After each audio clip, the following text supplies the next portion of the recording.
భవిష్యత్తులో ప్రభుత్వ కార్యక్రమాలను ప్రజలకు వివరిస్తూ ప్రతిపక్షాలు చేస్తున్న విమర్శలు ఏ విధంగా తిప్పికొట్టాలనేటువంటి ప్రధానమైనటువంటి చర్చతో పాటుగా మరి జూబ్లీహిల్స్ కావచ్చు లేదా ఓటు చోరీకి సంబంధించిన అంశానికి సంబంధించి రాహుల్ గాంధీ గారు బీహార్లో చేస్తున్న కార్యక్రమం కానీ తెలంగాణలో కూడా అటువంటి అంశాలు ఎక్కడైనా ఉన్నా లేదా రాహుల్ గాంధీ గారు చేస్తున్నటువంటి యాత్రకు మద్దతుగా కార్యక్రమాలు తీసుకునేటువంటి అంశంకు సంబంధించినటువంటి అంశంతో పాటుగా ప్రధానంగా పిసిసి అధ్యక్షుడిగా 1 సంవత్సరం పదవీ కాలం పూర్తి చేసుకున్నటువంటి సందర్భంగా సెప్టెంబర్ 15 నాడు కామారెడ్డిలో వారికి ఒక సభ నిర్వహించేదానికి నిర్ణయం చేయడం జరిగింది. అందులో పిసిసి అధ్యక్షుడిని అభినందనలు చెప్తూనే అక్కడనే కామారెడ్డిలో మరి బీసీ డిక్లరేషన్ చేసినాం కాబట్టి బీసీ డిక్లరేషన్ కొరకు ఇప్పటి వరకు చట్టపరంగా జరుగుతున్నటువంటి కార్యక్రమాల్లో భారతీయ జనతా పార్టీ కడుపులో కత్తులు పెట్టుకొని అలుపుకొని ఏ విధంగానైతే రిజర్వేషన్ల ప్రక్రియను చట్టబద్దం చేయడానికి అడ్డంకి కలిగిస్తా ఉందో దానిపైన సమరబేరిగా ఒక పోరాటాన్ని ఎక్కడైతే బీసీ డిక్లరేషన్ ను చేపట్టి ప్రతిష్టాత్మకంగా ఇంటింటి కుల సర్వే జరిపి ఇప్పటి వరకు జరిపినటువంటి కార్యక్రమాలను వివరిస్తూనే భారతీయ జనతా పార్టీ మీద ఒత్తిడి తెచ్చడానికి కూడా కార్యక్రమాన్ని మరి ఒక వేదిక చేసుకోవడంతో పాటుగా ఓటు చోరీ పేరు మీద జరుగుతున్నటువంటి రాహుల్ గాంధీ గారి యాత్ర తెలంగాణలో ఉన్నటువంటి అంశాలతో చర్చించడంతో పాటుగా 22 నెలలుగా తెలంగాణ ప్రజాపాలన ప్రభుత్వం కాంగ్రెస్ పార్టీ ప్రభుత్వం రేవంత్ రెడ్డి గారి నాయకత్వంలో జరుపుతున్నటువంటి కార్యక్రమాలన్నీ ఆ వేదిక ద్వారా మరొకసారి ప్రజలకు వివరించే విధంగా ఆ అవకాశాన్ని తీసుకోవడం జరుగుతుంది. అదేవిధంగా మరి తప్పకుండా పార్టీలో ఇన్ని సంస్థాగతమైనటువంటి అంశాలను చర్చ చేయడంతో పాటుగా జరుగుతున్న రాజకీయ పరిణామాలు టీఆర్ఎస్ కు సంబంధించినటువంటి ఆనాడు కాంగ్రెస్ పార్టీ కాళేశ్వరం సంబంధించి విమర్శ చేసినాడు రాజకీయ విమర్శ అన్నారు. ప్రభుత్వం చర్య తీసుకునేనాడు కక్ష సాధింపు చర్య అన్నారు. ఈరోజు వారి కుటుంబ సభ్యులే అవినీతి జరిగింది అని అందుకే శాఖను కూడా మార్చినాము, వాళ్ళ ఇళ్లలో బంగారం ఉంటే తెలంగాణ అంతా బంగారం అయిందని చెప్పుకోవడం పొరపాటు ఎట్లయితే చెప్పినారో ఇటువంటి అన్ని అంశాలను మనం ప్రజల దగ్గర తీసుకుపోయేటువంటి అంశం చేపట్టడం కానీ అదేవిధంగా మరి 42% ఏ విధంగా సాధించుకునేటువంటి అంశంతో పాటుగా ఈ అన్ని అంశాలను అన్నిటికంటే ఎక్కువ ప్రదేశ్ కాంగ్రెస్ పరంగా జరిగే కార్యక్రమాలు రాష్ట్ర వ్యాప్తంగా ప్రభుత్వం చేస్తున్న కార్యక్రమాల్ని ప్రచార పరంగా హైదరాబాద్ కేంద్రం నుంచి ఒక పోలింగ్ స్టేషన్ దాకా ఒక నెట్వర్క్ ఒక ఛానల్ సిస్టమ్ ఏర్పాటు చేసుకోవాలి. దానికి సంబంధించి కార్యక్రమాల ప్రచారము కార్యక్రమాల సమాచారాన్ని క్షేత్రస్థాయి దాకా ప్రజల దగ్గర దాకా తీసుకుపోవాలనేటువంటి ఒక ప్రధానమైన నిర్ణయం కూడా ఈ సందర్భంగా తీసుకోవడం జరిగింది.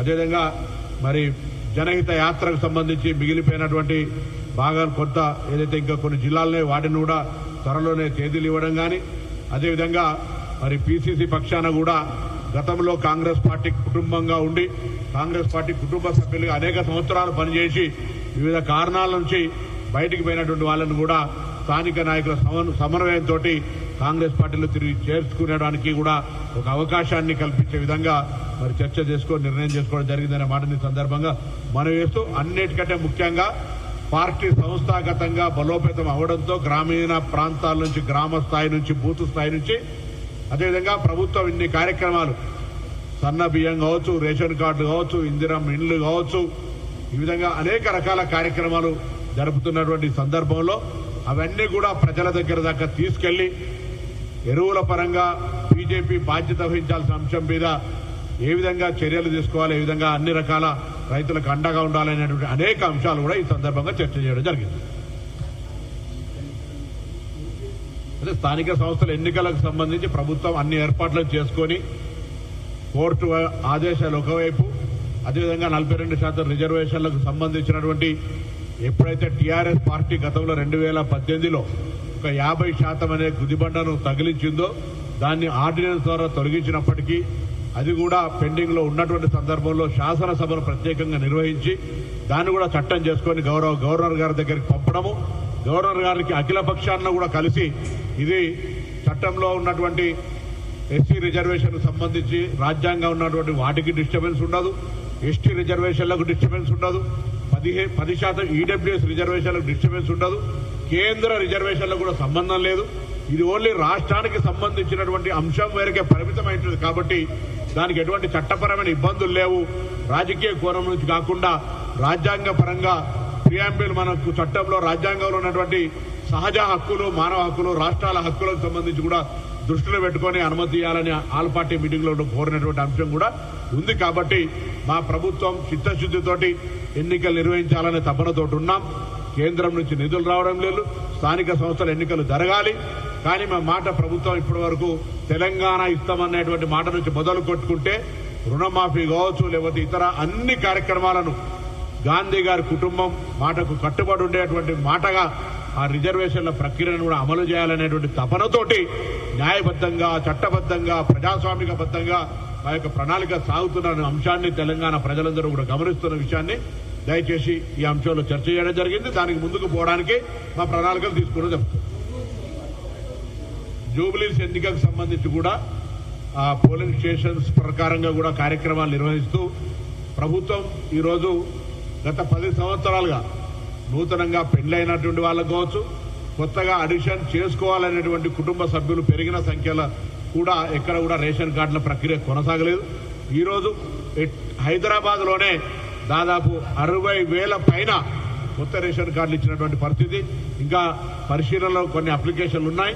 మరొకసారి కూడా యావత్ తెలంగాణలో ఎవరైనా అర్హత ఉంది, ఏదో ఎన్నికల కొరకో, ఉప ఎన్నికల కొరకో, స్థానిక సంస్థల ఎన్నికల కొరకు కాదు, నిరంతర ప్రక్రియగా కుటుంబ సభ్యుల పేర్ల మార్పిడి. ఉదాహరణకు ఒక అమ్మాయి పెళ్లై అత్తవారింటికి వెళ్తే పేరు మార్చుకునే అవకాశం కావచ్చు, పెళ్లైన తర్వాత పిల్లలు వస్తే కొత్త రేషన్ కార్డు తీసుకునేటువంటి కుటుంబ పరంగా ఐడెంటిఫికేషన్ కొరకు కావచ్చు, నిరంతర ప్రక్రియ కొనసాగుతోంది.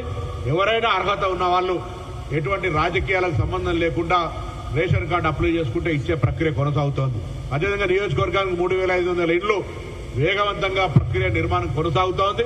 వాటికి సంబంధించిన పేమెంట్స్ కూడా ఎక్కడ కూడా జాప్యం లేకుండా ఇవ్వబడతా ఉన్నాయి.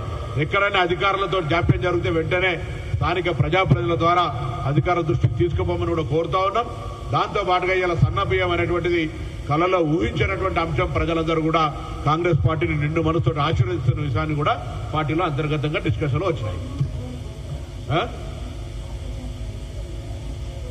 సందర్భాన్ని బట్టి ప్రభుత్వం సముచితమైన నిర్ణయం తీసుకొని ముందుకు పోతుంది. సందర్భాన్ని బట్టి ప్రభుత్వం అవసరమైన సముచిత నిర్ణయాన్ని తీసుకుంటుంది.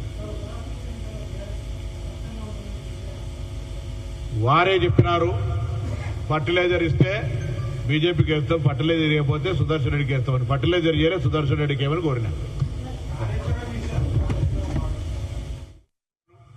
టీఆర్ఎస్ కు సంబంధించినటువంటి ఆనాడు కాంగ్రెస్ పార్టీ కాళేశ్వరం సంబంధించి విమర్శ చేసినాడు, రాజకీయ విమర్శ అన్నారు. ప్రభుత్వం చర్య తీసుకునే నాడు కక్ష సాధింపు చర్య అన్నారు. ఈరోజు వారి కుటుంబ సభ్యులే అవినీతి జరిగింది అని అందుకే శాఖను కూడా మార్చినాము. వాళ్ళ ఇళ్లలో బంగారం ఉంటే తెలంగాణ అంతా బంగారం అయిందని చెప్పుకోవడం పొరపాటు ఎట్లయితే చెప్పినారో ఇటువంటి అన్ని అంశాలను మనం ప్రజల దగ్గర తీసుకుపోయేటువంటి అంశం చేపట్టడం కానీ, అదేవిధంగా మరి 42% ఏ విధంగా సాధించుకునేటువంటి అంశంతో పాటుగా ఈ అన్ని అంశాలను అన్నిటికంటే ఎక్కువ ప్రదేశ్